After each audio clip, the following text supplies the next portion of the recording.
Hi everyone, this is from SAP Learning Academy.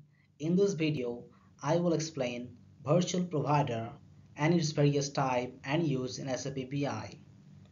So let's start with the definition. Virtual provider is used in BI to read real-time data directly from source system for reporting and analyzing purpose. In its architecture, virtual provider does not have any table for storing data. The main role of such an input provider is to give the needed information without any time lag and without storing the data physically on the BW server.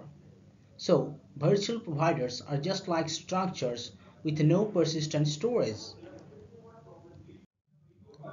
So, we need to know when to use virtual provider and what are the conditions.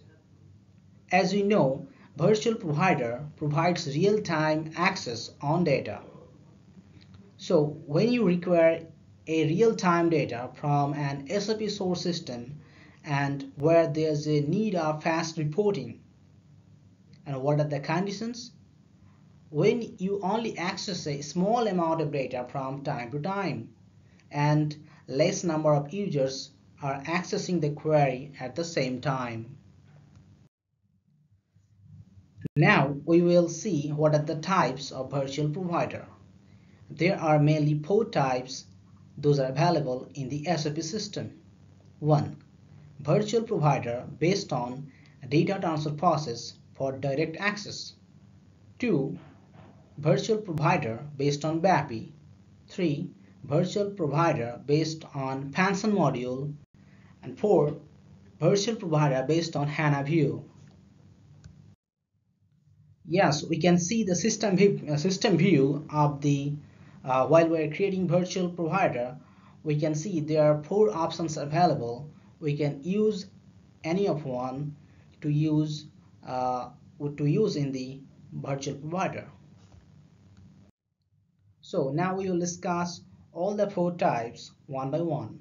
So first one, virtual provider based on data transfer process for direct access.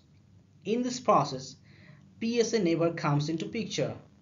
When a query runs on top of a virtual provider, then it fetches real-time data from the source system. We can see in the picture, direct access DTP is using to paste the data from source system to virtual provider, and on the top of it, BigQuery is used. And the next type, virtual provider based on BAPI. This type is used when you need a report on data coming from non-SAP system.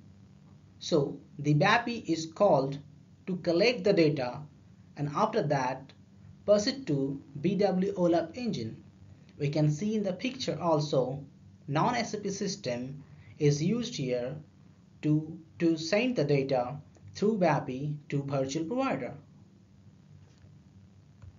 And the third type based on function module. So function module is using here to make more complex data and changes to the data what is coming from the source and then pushing it to the BW OLAP engine. So mainly function module is using here to make the data more complex, and also if we want more complex calculation we want to see in the report, so we can use those calculations in the function module, so we can use in this way. So last option, virtual provider based on HANA view. We can also create virtual provider based on HANA model where we can use analytic and calculation view for reporting. We can see in the picture once we click on the based on HANA view, so there's an option to select which kind of view you want to use. We can use analytic view, calculation view for fast reporting. So you can also visit our website saplearningacademy.com. Also you can follow us on our Facebook page SAP Learning Academy, and also you can follow us on Twitter. And thanks for watching this video. We'll be sharing more SAP Learning videos soon. Please visit our YouTube channel SAP Learning Academy. Thanks, bye.